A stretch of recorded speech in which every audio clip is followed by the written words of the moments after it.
Hello and welcome back. This is Beautiful Ashes, and I'm your host Tom. And welcome to yet another episode. Now, from the previous episode, I realized I was talking way too fast, and so I'm going to try to slow down a bit in this episode. And so, bear with me if it sounds like a slow record. And so, yeah, so that's pretty much what I'm going to try in this episode. So I'm going to be constantly reminding myself to slow down. So you might notice a bit of change in kind of the tonality or the tempo of how I speak. And so I'm just trying to maintain that kind of a slow pace. That way you can easily understand, and you don't have to slow down the episode. Now, we're on the second part on the road of Moses. How do you actually figure out the thing that will actually help you, or the vehicle through which you can be able to actually reach your breakthrough much quicker? Now, one of the things that I also realized is part of the road of Moses happens to be there was also an impartation. Okay, so what do I mean by an impartation?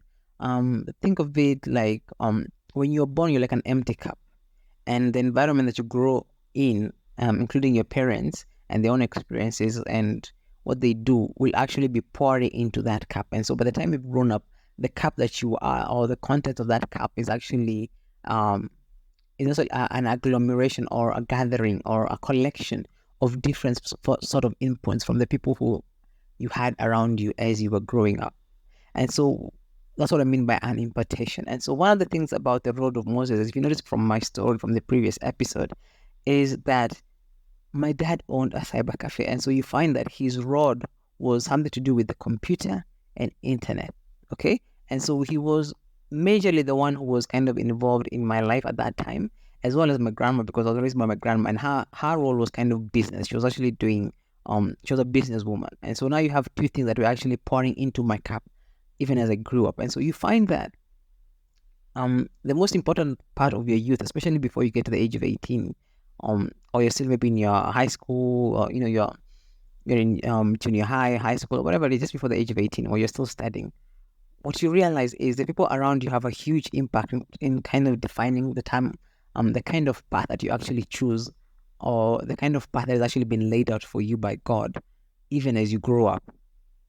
And so a lot of the times when you grow up, like for me, I was having trouble picking a career, what I was going to do with my life, what I was going to do with my life. I had a problem, and having passed my exams, it made it even more difficult to choose, because now I was like, the world was my oyster, so to speak. I had a variety of options, so it was like a buffet of options. I didn't even know how to choose.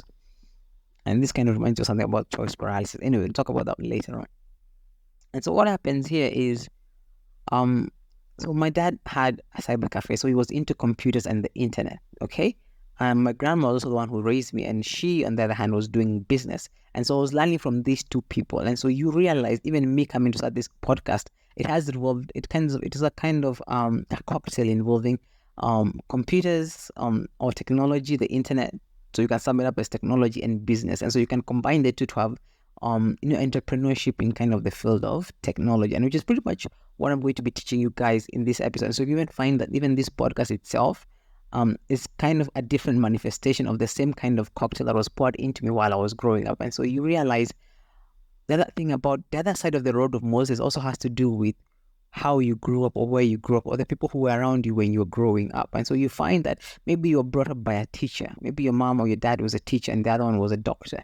And so you might find maybe lecturing might be something even more logical for you as a career progression than you would, just going into politics or something different like that. Or you can even decide to do something different like lecturing. Like maybe your mom was a teacher, your dad was a doctor. So you might find, so you have, about caring about others, and about teaching. And so you might find you can be teaching people how to care about others, caregiving. You can be teaching people about psychology. You can be teaching people about, looking after patients. So that there are multiple different kind of avenues that kind of find manifestation once the rod of your parents is poured into you. And so once you receive that form of impartation from your parents, especially when you're growing up, you find that the path of least resistance for you, not that you're trying to choose an easy way out, but the path of least resistance for you in terms of actually making it in life, is usually the path that has already been laid out for you, or your parents have already advanced during their own careers. Because what is happening here, it is,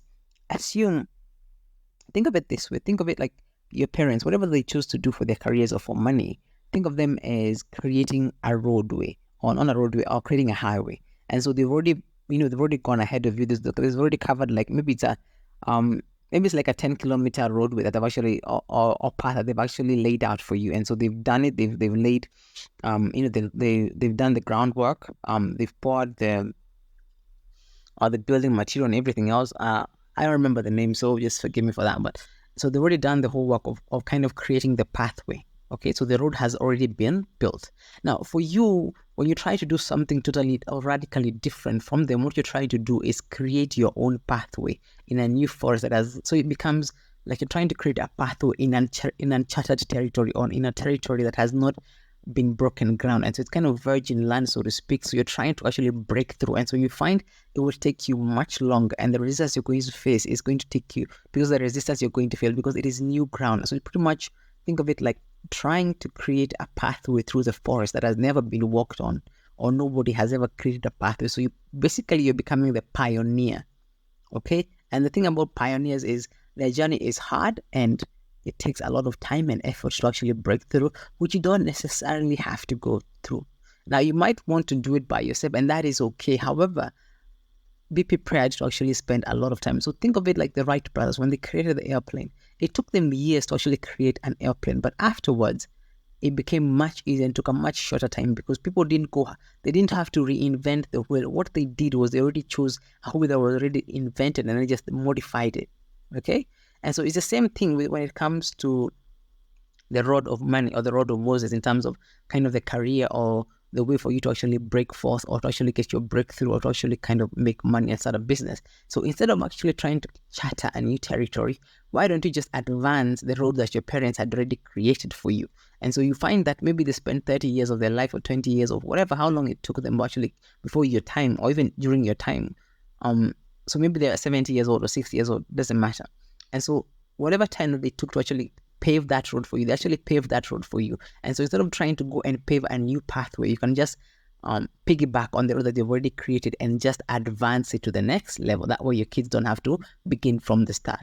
And so what happens is the road of Moses, or as you're growing up in their presence, as you're going to help them at work or in business or whatever, as you kind of getting in that environment, what happens is they actually pour into you their labors, or the things that they've actually done, or the efforts that they've actually done. And so they're actually pouring it inside of you. And so what happens here is your cup is actually filled by, if your mom is a doctor, if your parent is a lawyer, if your mom is a doctor, your dad is a lawyer. And so you have two things, like, you have medicine and you've got law. And so what happens is your cup is half full of law and it's half full of medicine. And so what happens is you have two roads that have already been charted, that have met somewhere, and the point where they meet is actually you. And so what happens from then on is for you to actually create a new pathway from that point on, not starting from scratch, but starting from already the path they've already laid out for you. And so you can choose something like medical law as a profession, okay? Or you can choose like medical malpractice law as a profession, depending on kind of, where you are inclined to actually go to. And so this is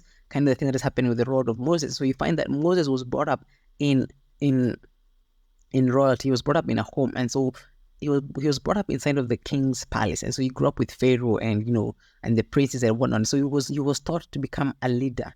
He was taught to become royalty, and even as a leader. And aside from that, he also learned about priesthood and whatnot. And aside from that, remember, he was raised by his mother. His mother was being paid to actually raise him. And so he also grew up even among the Hebrews. And so he saw the pain and the suffering that the Hebrews were going through, or the Israelites were going through, in the hands of Pharaoh. And on the other hand, he was actually in the palace of Pharaoh, being the ones actually inflicting that kind of pain. And so he had to get the best of both worlds, that way he can actually begin to lead the Israelites out of bondage into the promised land. And so he had to experience a bit, or at least see a bit, of what was happening to the Israelites, and then learn leadership, because at one point or another, he was going to have to lead these people out of their bondage into a place of kingship, or of kingship. Because remember, God tells us He has called us to become a holy nation, a royal priesthood. And so he had to bring them to that kind of a place.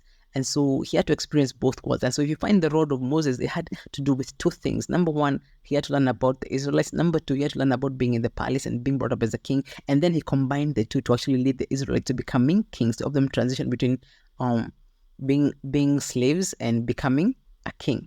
And so he was because he had experienced both worlds. He was most uniquely qualified to actually lead the Israelites from becoming slaves into becoming owners, or into becoming kings, okay, and rulers and royalty and whatnot. And so that's the whole idea I'm trying to get across here. And so instead of trying to actually pave a new pathway, look at what your parents have already done and then use that as a platform to actually launch yourself into new horizons or into new heights. And so that's the whole idea that I was trying to get across here. And so that's the second part of the road of Moses. So look at what your parents have been doing already and then use that as a platform, as a stepping stone to actually advance their cause in terms of the labors that they've already done in terms of their careers. And then that way you can actually get to your breakthrough much quicker and save a lot of time that I wasted in years. And so, yeah, that's it for this episode. Thank you so much for listening and see you on the next episode. Be sure to leave a like and share. Be sure to hit the like button, the share, subscribe, and leave a comment in the section below. But I'm looking forward to hearing what you guys have to say. Okay, so that's it for this episode. Bye.